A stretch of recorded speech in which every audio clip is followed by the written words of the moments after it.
Jason Todd wasn't supposed to die.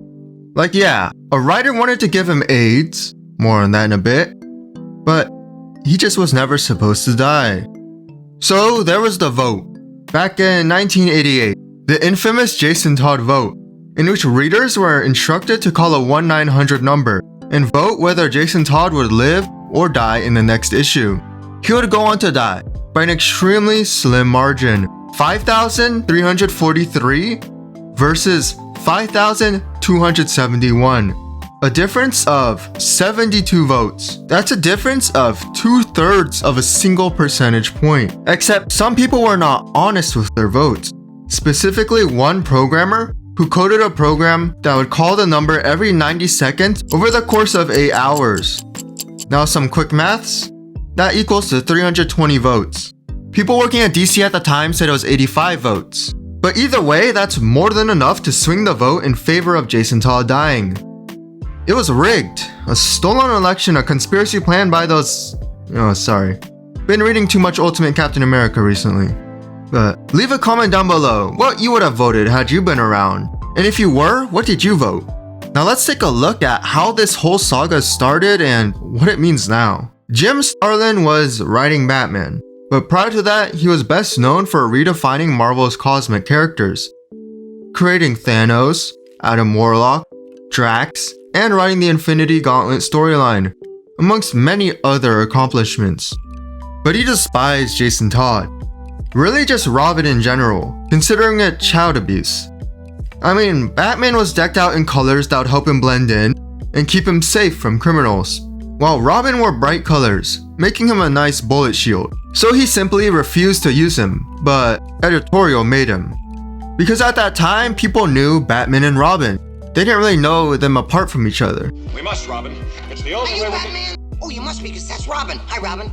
But once Starlin heard that fans didn't like Jason much either, he decided to make him really unlikable. There is notably a moment where Jason pushed a man off a balcony, killing him. He was a brat, really, filled with anger and just annoying in general. So the AIDS thing. This also involved a vote filled with inflated numbers. The AIDS epidemic was sweeping the nation during the 1980s. And as they had done previously with many social issues, DC felt it had to create a packet or a comic that would show readers the effects and truths about the disease. So in the DC office, there laid a ballot box where the writers, editors, artists, anyone else in that office could write down a character's name, and whoever got the most votes would get AIDS. The AIDS box. What an idea. Why did this not go through? Well, hopefully it was because someone at DC realized this storyline would be kind of weird to pull off and that the vote in general was a bit unsavory. Like, yeah, they had groundbreakingly tackled drug addiction with Snowbirds Don't Fly, which had Green Arrow's sidekick Speedy become addicted to heroin. That garnered great press, including praise from the mayor of New York City at the time. So I guess DC figured that they should be at the front of such a major social issue. There was a common understanding at the time that Marvel was the one who did social issues. Marvel was the one who did grounded human characters, and that DC's kinda sucked at that. So of course they would want to change that image, but it just never went through. According to Starlin, it was partly because he kept voting for Jason Todd over and over. But they recognized his handwriting, so Jason lost that vote. I mean, let's just slow down. The AIDS box is an insane idea. To really have all your creators vote on a character getting an STD. It's not like they could walk back on this. There's no cure, and if they try to do a comic magic cure, then that just looks bad. The actual winner ended up being another young sidekick in Jimmy Olsen, but the entire idea ended up scrapped, and they would later run ads that would spread awareness instead. A much safer and level-headed idea. Surprisingly, it was not Starlin who ended up being the one to decide to kill Jason. While he had campaigned to do so, he was always told no. It was editorial who hatched a plan to use a 900 number, since it seemed like it would be a great marketing gimmick. It took them 6 months of calling, but they eventually managed to secure a phone number. Inspired by The Dark Knight Returns, Starlin chose to have the Joker be his killer. And how did those at DC themselves vote? Well, the head Batman editor voted to save him, and Starlin himself simply declined to vote, spending time in Mexico instead.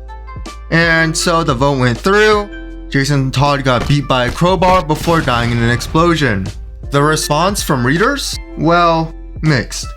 The haters of course loved it, but DC got a lot of flack from parents, grandparents, who were upset that they, killed off a child. Killed off Robin, who was a favorite of many young readers. For writers, it was also not pretty. A dead Robin means you couldn't sell Robin merch. What child wants to wear a shirt with a dead kid on it? So Starlin eventually was kicked out of DC within 6 months, although it boosted comic sales for a little. Frank Miller, who killed Jason in The Dark Knight Returns, although didn't show it, had a very thoughtful take on it, referring to it as the most cynical thing that particular publisher has ever done. An actual toll-free number where fans can call in to put the axe to a little boy's head. To me, the whole killing of Robin thing was probably the ugliest thing I've seen in comics, and the most cynical. And the cynical thing would go through because of some cheater. 72 votes to change the course of Batman's history forever.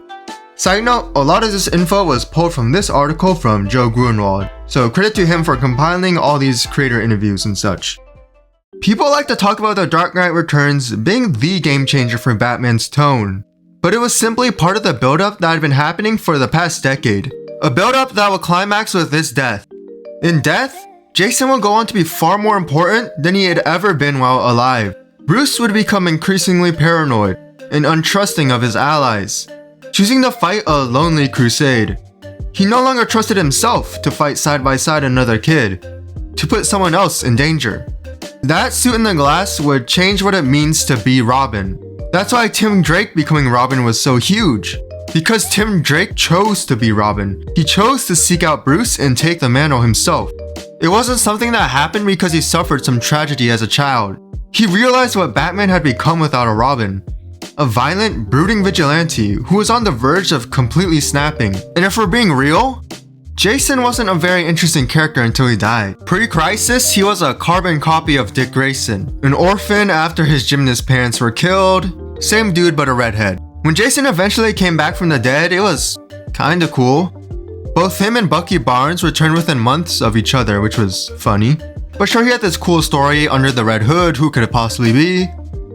But ever since then has been pretty lame. They tried to make him a more theatrical supervillain, and then redeemed him as part of Batman Inc. Maybe there could have been something there, but then New 52 happened, and he would go on to have 2 very long series, which were written by a sex offender.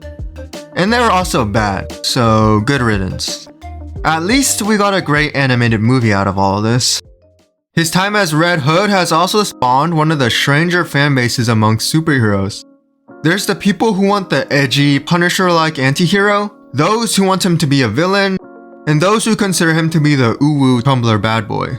Me personally, I would have preferred he stay dead and just be the suit in the glass.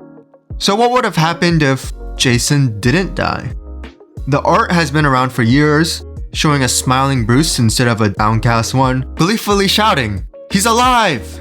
And DC has been publishing a series in Elseworld where Jason lived.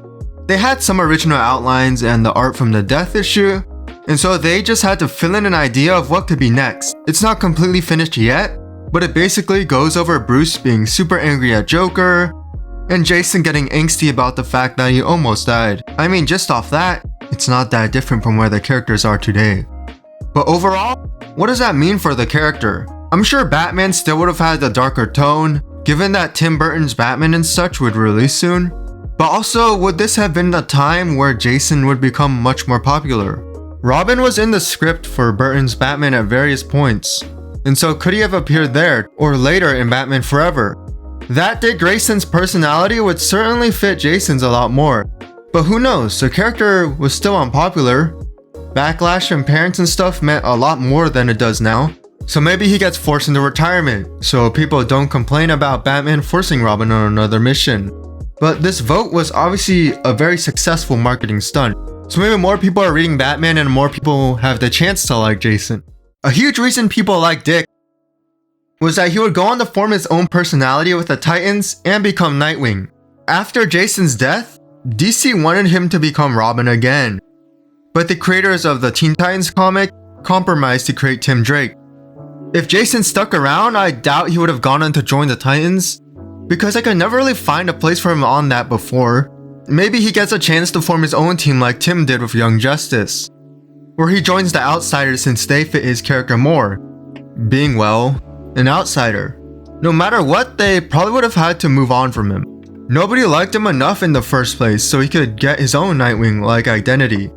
And he is Batman adjacent, so he wouldn't completely fall out of favor. Some writer would eventually give him the opportunity for him to become his own character, and someone that is well liked. But that's a what if world, but also a world we should be living in if someone didn't cheat the vote, or if they went through with Starlin's votes on the AIDS box.